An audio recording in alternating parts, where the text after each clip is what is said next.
إذا كنت في نعمة فرعها فإن الذنوب تزيل النعم وحطها بطاعة رب العباد.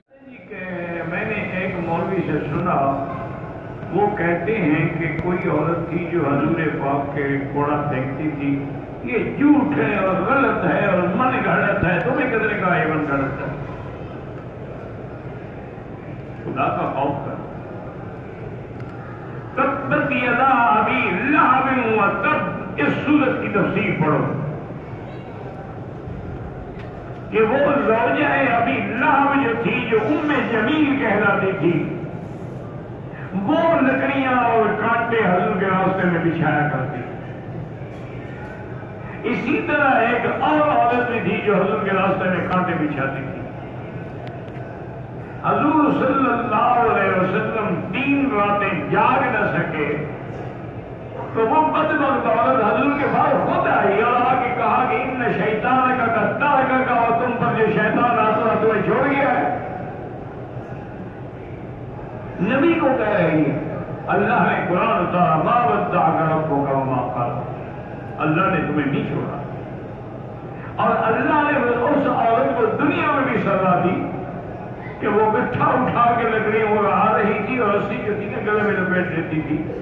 تو ایک پہاڑی پہ تھک کے بیٹھ گئی، ایسا دھکا لگا کہ وہ گٹھا پیچھے گیا اور اسی رسی سے پھانسی لگ گئی، جس کو قرآن نے بیان کیا کہ بھی جی دیہا حبل من مسد.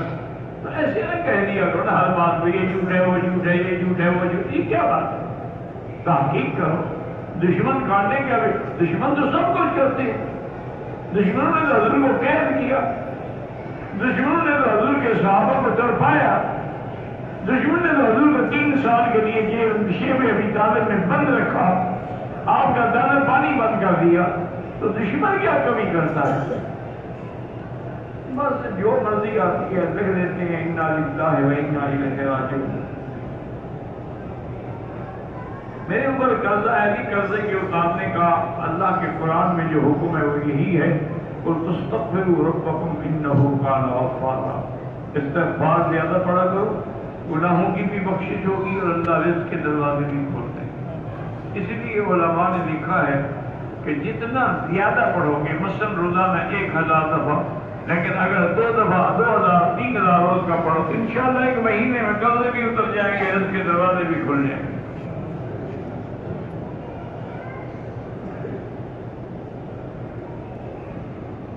عمرہ کرنے کے بعد ہم نے حلق ہوٹل میں جا کے کرایا. کوئی بات نہیں. میں نے کل دعا کہ آج نہیں فوت ہوئے، ان کو 2 دن ہو گئے فوت ہوئے، حضرت مولانا سیف الرحمان صاحب درخواستی، حضرت درخواستی کے نواسے تھے.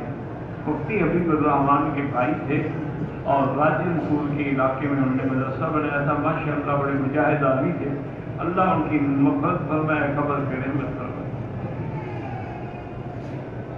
میرا بھائی کئی دفعہ یہ پوچھ چکے ہیں، کتنے دفعہ پوچھو گے آپ؟ غسل کرنے سے پہلے اگر تم نے نیت کی اور وضو کیا، یعنی کلی کی، ناک میں پانی دیا، پھر غسل کیا تو پھر وضو کی ضرورت نہیں.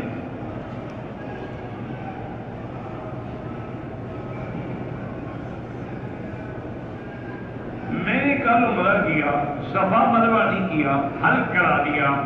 آج احرام باندھ کے صفا مروا آج کرنے کا کوئی فائدہ؟ جب حلق کرا دیا وہ بات ختم ہو گئی، لہذا وہ دم ہے. اب کیا ہے، 100 دفعہ دم. اپنے مسئلے خود بناتے ہیں نا، خود کرتے ہیں. اچھا کل نہیں کہ آج دوڑ لیتے. مشرکین کا ذبیحہ صحابہ سے ہمارے کے حرام ہے، ایک بات ہے جو اللہ کا نا. اسی لیے ہے نا کہ اہل کتاب کا ذبیحہ حلال ہے کہ وہ ذبح کے وقت اللہ کا نام لیتے ہیں، مشرکین اللہ کا نام نہیں لیتے. اس لیے مشرکین کا ذبیحہ جو ہے وہ حرام ہے. نماز کے بعد اجتماعی دعا کریں تو جائز ہے، اور الگ الگ کریں تب بھی جائز ہے. حضور صلی اللہ علیہ وسلم نے کبھی اجتماعی دعا بھی کی ہے، لیکن اکثر آپ نے الگ دعا کی یا ایسا دعا کی. تعویذات اگر قرآن کی آیت ہے، حدیث مبارک کی دعا ہے، وہ جائز ہے.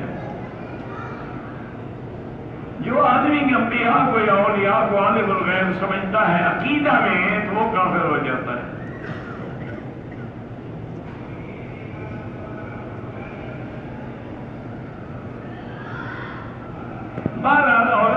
احرام کی نیت کی اور اپنا رکعت ڈال دیا، طواف کے لیے آئی تو اتار دیا، انشاءاللہ تب تو نہیں پڑے گی، لیکن اس کو نقاب نہیں لگانا چاہیے تھا، آگے کپڑا کھینچنا تھا۔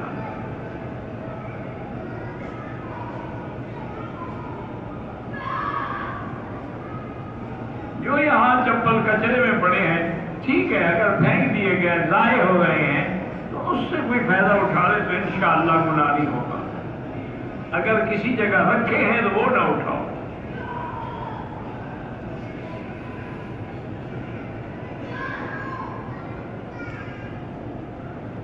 کہتے ہیں کہ پاک پٹن میں حضرت بابا فرید کی گھر شکل رحمت اللہ علیہ کی مزار ہے، بالکل ہے، وہ اللہ کے بڑے ولی تھے، ان کی قبروں پہ جانا لیکن ان سے اولاد مانگنا یا سجدے کرنا یہ شرک ہے، باقی ان کی قبروں پہ جائیں، ان کے لیے مغفرت کی دعا کریں، ان سے نہ مانگیں، آپ ان کے لیے مانگیں۔ مرغی جو مکے میں ملتی ہے اگر مکے کی ہے تو وہ حلال ہے، اگر باہر کے ملک سے آئی ہے تو احتیاط اسی میں ہے کہ نہ کھائیں۔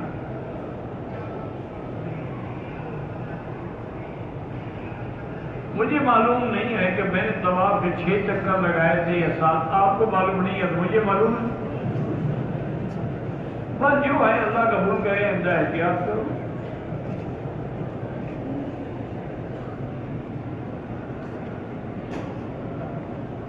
میرا بھائی گزارش یہ ہے کہ مسئلہ سمجھتے نہیں ہو، میں کیا کروں؟ ایسی قوم سے واسطہ پڑا ہے جو نہ سمجھتی ہے نہ سمجھنا چاہتی ہے۔ اِنَّا لِلَّهِ وَإِنَّا إِلَيْهِ رَاجِعُونَ۔ حضرت شاہ جی رحمۃ اللہ علیہ فرماتے تھے کہ مولوی مکی، اللہ نے مجھے ایسا لحن دیا، ایسی آواز دی، ایسی تاثیر دی میرے قرآن پڑھنے میں کہ اگر میں قرآن ستاروں کو سناتا تو جھک جاتے، دریاؤں پہ بیٹھ کے پڑھتا تو ان کی روانی رک جاتی، لیکن میرا پالا ایسی پنجاب کی قوم سے پڑا ہے کہ جو دولت کے پیچھے بھاگتی ہے اور ڈنڈے کے آگے بھاگتی ہے، اس کو اور کچھ سمجھ نہیں آتا، ڈنڈا لے لے آگے بھاگے گی ڈر کے مارے گا، اور دولت والے کے پیچھے بھاگے گی، یہ حقیقت ہے۔ اس لیے ہمارے پالا بھی ان لوگوں سے پڑا ہے جو نہ سمجھنا چاہتے ہیں نہ سمجھتے ہیں۔ بھئی 12 ربیع الاول کا بھی قول ہے کہ حضور کی پیدائش 12 کو ہوئی، لیکن تحقیق یہ ہے کہ 9 کو ہوئی۔ بات نہیں سمجھتے ہو تمہیں کہ آپ نے ایک دن کہا تھا 12 کو ہوئی، ایک دن کہا تھا 9 کو ہوئی، اب کیا کروں میں، اس کا کیا علاج ہے میرے پاس؟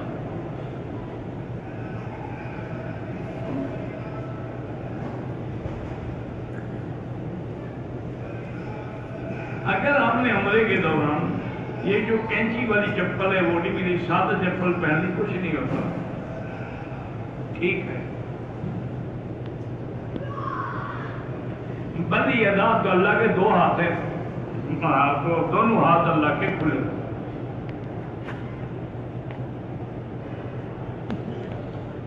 آدمی کی اصلاح کے لیے تبلیغی جماعت میں بالکل جانا جو ہے فائدہ مند ہے۔ تجربہ یہی کہتا ہے کہ جن لوگوں نے ان کے ساتھ جو وقت گزارا ہے اللہ نے ان کی اصلاح کر دی، ان کا لباس بھی اسلامی ہو گیا، شکل بھی، نماز روزہ پابندی بھی ہو گئی۔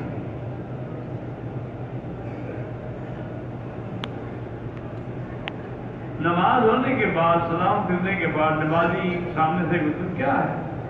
جب نماز ہو گئی، امام نے سلام پھیر دیا، اب آگے گزر رہے ہیں، طواف والوں کو تو ویسے بھی گزرنا جائز ہے۔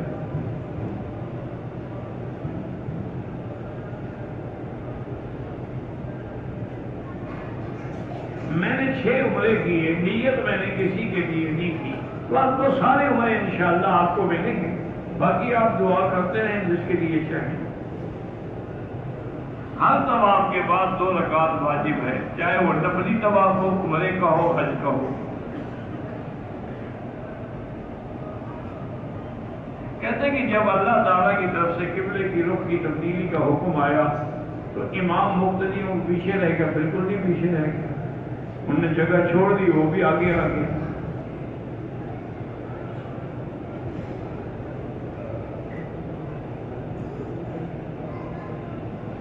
مدرسہ خدیجۃ الکبریٰ مردان کے محترم صاحب نے مختلف زلزلہ میں عمرے کا تربیتی کورس شروع کیا ہے، اللہ کامیاب فرمائے۔ بلکہ میری تو درخواست ہے کہ تمام علماء اپنے اپنے علاقوں میں عمرے کا اور حج کا باقاعدہ کورس کروائیں، تاکہ جو لوگ عمرے پہ آئیں حج پہ آئیں وہ غلطی نہ کریں۔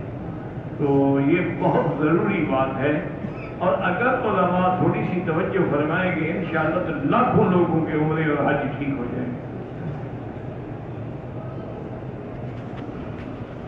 اگر کوئی آدمی نماز جنازہ کی تیسری تکبیر میں شامل ہے تو دعا شروع کر دے، اللہ اکبر سیدنا و سیدنا۔ جب امام سلام پھیر لے تو جلدی جلدی تکبیریں جو رہ گئی ہیں نا، اللہ اکبر کہہ کے پھر سلام پھیر۔ تمام علماء الحمدللہ جو باطل سے ٹکرائے گا وہ حق والا ہے، سچی بات۔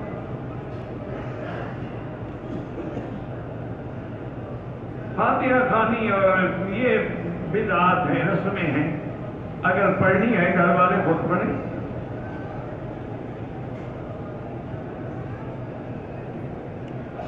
کرنٹ اکاؤنٹ میں پیسے پڑے ہیں، بینک والے کہتے ہیں کہ ہم زکوٰۃ نکالتے رہتے ہیں، ان کو آپ منع کر دیں کہ نہ نکالو۔ اس کی وجہ یہ ہے کہ ایک تو ان کو پتہ نہیں آپ کی زکوٰۃ کتنی ہے، صرف وہ پیسے تو نہیں ہے جو بینک میں پڑے، باقی بھی تو ہے نا آپ کے گھر میں۔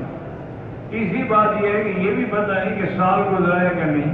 مثلاً وہ جون میں زکوٰۃ نکالتے ہیں، میں نے مئی میں پیسے ڈالے، وہ زکوٰۃ نکال لیں گے، حالانکہ اس پہ تو ابھی 1 مہینہ گزرا۔ تو اس لیے بینکوں کو لکھ کے بھیج دیں کہ ہماری زکوٰۃ نہ نکالا کریں، ہم اپنی زکوٰۃ خود ادا کریں۔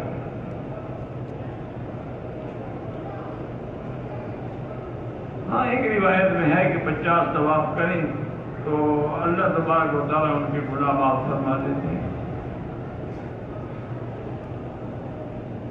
انجیر کا پھل کیا ہوتا ہے اور سوکھا ہوا کیا ہوتا ہے؟ تازہ بھی انجیر ہے، سوکھا ہوا بھی انجیر، لیکن تازے کھانے میں زیادہ فائدہ ہے، اس میں کوئی شبہ ہے؟ دیکھو نا جی، ایک پھل کا موسم ہے، انجیر ہے، تازہ ہے، اس کا کھانا جو ہے سبحان اللہ۔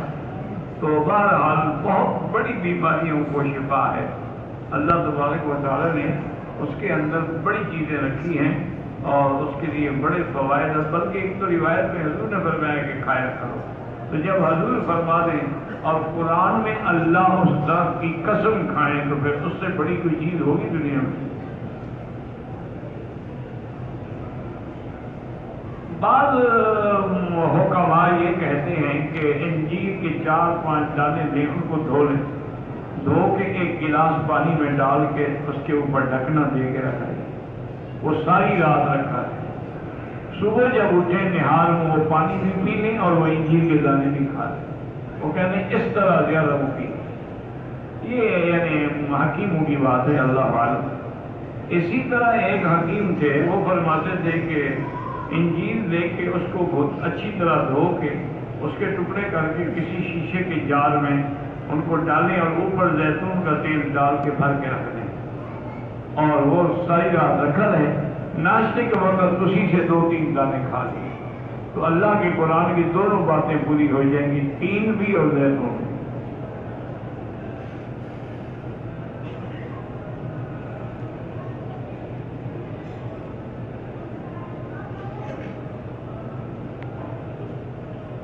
بہرحال کھانے سے پہلے پانی پینا چاہیے، اچھی بات ہے۔ اگر میں نے صفا مروا کے 7 سے زیادہ چکر لگا دیے پر اللہ قبول کرے، بس اس کا کیا حل ہے؟ ہو گیا 7 تو ہو گئے نا، زیادہ ہی ہوئے، کم تو نہیں ہوئے۔